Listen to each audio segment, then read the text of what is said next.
Bonjour les lecteurs, on est parti pour mon bilan du mois de juin. Il fait une chaleur insoutenable, donc là je fais un effort surhumain pour vous tourner cette vidéo. Je suis globalement assez contente de mon mois, étant donné que j'ai lu pas mal de livres qui étaient dans ma pile à lire du mois de juin. Mais par contre, par rapport à ma bibliothèque en globalité, je vous avoue qu'on est sur un échec cuisant étant donné les achats que j'ai fait ce mois-ci. D'ailleurs, vous avez ma vidéo du book haul du mois dans une précédente vidéo. Je vous mets donc le petit graphique pour que vous voyez l'évolution de ma bibliothèque et des lectures du coup qui se sont ajoutées. J'ai quand même lu 19 livres ce mois-ci, donc c'est vraiment pas mal. À savoir que je passe clairement la plupart de mon temps à lire quand même. Dans ma pile à lire du mois, nous avions en premier The Curse of Sin de Kate Dremis que j'ai lu. C'est un deuxième tome du coup et je vous avoue que j'ai beaucoup aimé. Je me souvenais absolument pas du premier, mais je me suis dit allez, je vais tenter. Je suis vraiment pas déçue d'avoir tenté. Il fait 600 pages en tout, c'est sorti chez Calix et j'ai mis la note de 5 étoiles, ce qui est énorme, donc ça a été vraiment une très très bonne lecture pour moi. On est sur de la fantasy, majoritairement de la romantasy quand même, avec bien évidemment de la magie, des complots, bref, c'était très sympa. Dans ma pile à lire, j'avais également Onyx Storm de Rebecca Yarros qui est sorti et malheureusement je ne l'ai pas encore lu, je ne l'ai pas encore sorti de ma palle, tout simplement parce que c'est un gros bébé et je sais qu'on n'aura pas la suite très bientôt. Ensuite j'avais Le Petit Pousset d'Ivan Godbout et celui-ci je l'ai lu, j'ai beaucoup aimé ce conte interdit qui est donc le 3e tome de la trilogie d'Hansel et Gretel. Ce tome là était logique, comme d'habitude j'adore la plume d'Ivan Godbout que je trouve très belle, très bien travaillée et que je n'ai de cesse de recommander. J'avais également Des Diables et des Saints de Jean-Baptiste Andréa que je n'ai pas lu non plus, mais celui-ci du coup je le reporte au mois prochain, donc ce mois de juillet. La Guerre du Pavot de R.F. Kuang, également je ne l'ai pas sorti. Kiss the Girl de Zoraida Cordova, celui-ci je l'ai lu.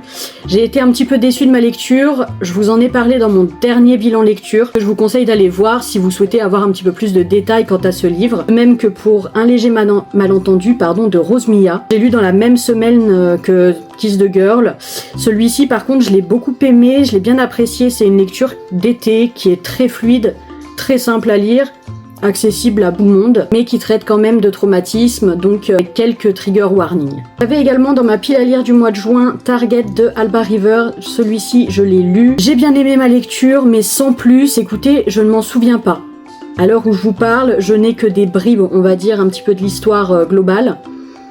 Donc c'était une bonne lecture, mais sans plus. J'avais également The Fine Print de Lorraine Asher, que celui-ci je reporte au mois de juillet également, parce que je ne l'ai pas lu. Puis En équilibre de Morgane Moncomble que j'ai sorti, celui-ci je l'ai beaucoup apprécié, je n'ai pas compris d'ailleurs que la majorité des personnes l'ayant lu n'aient pas aimé. C'est un des premiers livres de Morgane Moncomble. On est sur une petite romance mais trouvée assez engagée, et ces personnages qui ont une passion pour le cirque, ou en tout cas qui font partie de ce monde-là, j'ai trouvé ça super intéressant parce que ce n'est pas quelque chose qu'on retrouve dans beaucoup de livres. Et enfin, en dernière lecture qui était dans ma pile à lire obligatoire du mois de juin, c'était Perle de Chine de Han Chi Min. Celui-ci, c'est un livre qu'on m'a prêté et donc que j'ai lu. On est sur une fiction contemporaine qui traite d'un personnage principal vivant au sud de la Chine, sous Mao. On a la religion qui prend une place proéminente quand même dans le récit, et j'ai trouvé ça très intéressant, très bien amené, également très bien expliqué, avec une sorte d'hommage à Pearl Buck, que personnellement je n'ai pas étudié et je ne connais pas 100%,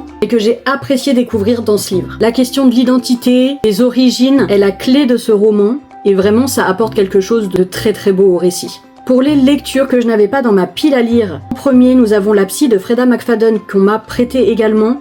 Écoutez, c'est une lecture qui m'a semblé très rocambolesque. Pour moi, ça ne collait pas, c'était trop. La fin était... c'était trop, quoi. J'ai trouvé ça très peu réaliste, donc ça ne m'a pas plu, quand bien même la plume en soi est très fluide et ça se lit extrêmement rapidement. J'ai également lu Chasse en eau trouble de Katie Robert. Là, on est sur de la fantasy, romantasy avec des pirates, de la magie, beaucoup de créatures fantastiques, peut-être même trop, et pas mal de smut, alors attention. Ceci dit, j'ai quand même apprécié cette lecture, bien que ce ne soit pas la lecture du siècle, mais j'ai été très déçue par la fin. On s'attend à à plus en fait. Le monde et l'histoire n'est pas assez développé et c'est normal parce qu'on n'a pas suffisamment de pages, d'où le fait que j'attendais une suite quand même à cette histoire. Puis de Bianca Marconero, j'ai lu Lady Orgueil et Mister Préjugé. On est sur une réécriture de Orgueil et Préjugé de Jane Austen. Donc ça fait partie du genre de la romance avec un enemies to lovers, une proximité forcée. J'ai aimé l'époque à laquelle se déroule l'histoire, l'environnement du bouquin. Ceci dit, la romance m'a un petit peu saoulée parce que ça se déroule vraiment en dents de scie, c'est un coup oui, un coup non, un coup oui, un coup non, et c'était trop. De Stephen King, j'ai lu Carrie, premier livre de l'auteur, très très bon livre, comparé au film. On est sur de l'horreur, avec du paranormal, c'était très sympa à lire. Bien sûr, ce n'est pas une lecture que je recommande pour tout le monde, et c'est également un bouquin où la religion prône. Les Diables de Joe Abercrombie, c'est un premier tome d'une saga de fantasy adulte. Là, ça a été une très très bonne lecture. Par contre, elle est très conséquente, donc ce n'est pas pour tout le monde. On est sur un roman de 700-800 pages à peu près, avec énormément d'informations, beaucoup de personnages, un langage parfois très grossier qui ne me dérange pas étant donné que c'est associé à des personnages qui le sont, et ça entre clairement dans leur personnalité. Donc cette lecture était vraiment pas mal. Se méfier de l'eau qui dort de Julia Richard, pareil, je vous en ai déjà parlé, mais alors ce livre a été une révélation pour moi. C'est vraiment un bouquin que je trouve magique. Il est petit, il se lit rapidement, mais ça a été un vrai coup de cœur. De Krista et Becca Ricci, j'ai lu le premier tome, donc Addicted to You, de leur saga romance. Attention au trigger warning, on est sur 2 personnages addicts. Donc la lecture peut parfois être un peu compliquée, émouvante, mais ça reste un très très beau récit qui pour ma part m'a beaucoup plu, en tout cas pour ce premier tome. De Laura Wood, The Agency for Scandal, c'est également un premier tome d'une fiction jeunesse. Ça se passe, il me semble, dans les années 1800 par là, mais en tout cas c'est une association de femmes, donc c'est un écrit très féministe. On a une relation amoureuse entre 2 femmes, donc c'est quelque chose qui à l'époque était extrêmement mal vu, entre 2 hommes également, mais ça c'est en arrière-plan, on ne le voit pas vraiment. Donc on touche à des sujets qui à l'époque étaient interdits. Et c'est ce qui m'a beaucoup plu dans ce livre aussi. De Ivy Asher, Sorcière des eaux, qui est un premier tome également de fantasy, avec de la magie, une sorcière et un sorcier. Donc là, bien évidemment, on a de la romance, mais pour le moment, pas tant que ça, étant donné qu'on se base vraiment sur un enemies to lovers, donc c'est une relation très conflictuelle. L'intrigue de base, je l'ai trouvée très intéressante, et j'attends d'avoir la suite, en fait, pour me faire vraiment mon avis dessus. De Sloane M. Gestar, Vulgata Dominum, le premier tome. On est sur de la dark romance, donc attention, interdit aux moins de 18 ans, trigger warning. C'est un harem inversé qui se passe dans le milieu universitaire. J'ai apprécié.